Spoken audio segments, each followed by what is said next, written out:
permission, I'm asking these two questions on behalf of my son, who's an economics and political student in Scotland right now. Both are close to home with regard to the SJB. One, he would like to know at the next local council elections, would you stick to your promise of 25% youth representation, which you had pledged in 2021 at the Taruna Balavege? And number two, I haven't personally been aware of this, but though he's overseas, he seems to be knowing.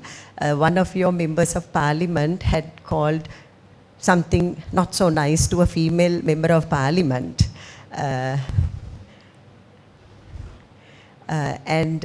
What kind of action you would take from your party where females are concerned? Thank you. So as far as the 25% representation, if I may go back in history for a moment, with the insurrections in 71 and 88, 89, there was a youth commission that was established. And Professor Lakshman Jayatilaka was its chairman, and Professor G.L. Piris was also a member of that commission. They proposed a 40% youth representation, and it was not discretionary, it was mandatory. It was made part and parcel of the local government election system, and it was part of election law. During the Yahapalan administration, there was quite rightly an emphasis put on female representation. And I think even though he is my political rival at this juncture, the present president, to his credit, he championed the cause of having a permanent member reservation for females amounting to 25%. But we all made a mistake by completely sidelining the youth proportion that was stipulated by the Youth Commission. I just wanted to give you a bit of that background and try to tell you that right now there are two private members' bills that are on the floor of the House. One proposed by SJB member, Honorable Imtiaz Bakir Marker, and another by a government backbencher. And slowly but surely, this 25% youth representation will become law soon. I want to be very honest and truthful with you.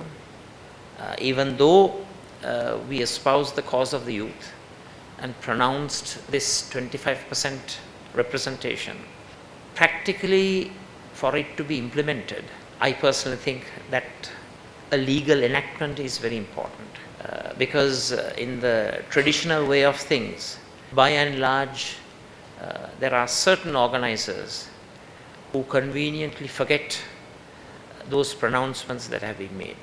So I want to owe up to that shortcoming. However, with this 25% quota for youth becoming mandatory through law, will provide a positive impetus on the part of everyone for youth participation, greater youth participation in the decision-making process and the governance process.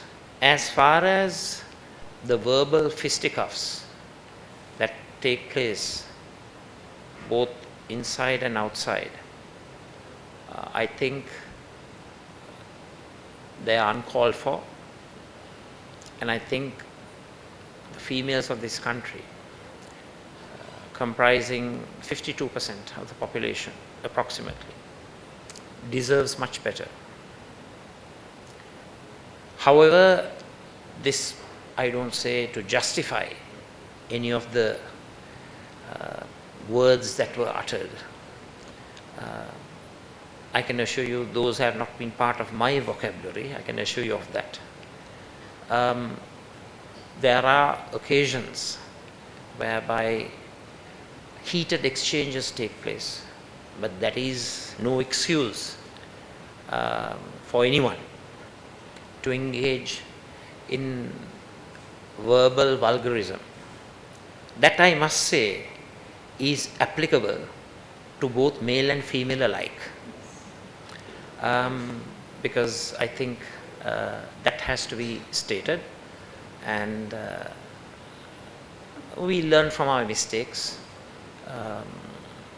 We are not foolproof, but I think we have learned the lessons from history and the painful experiences in the political arena, and every moment and every given event is an opportunity for all of us to improve ourselves.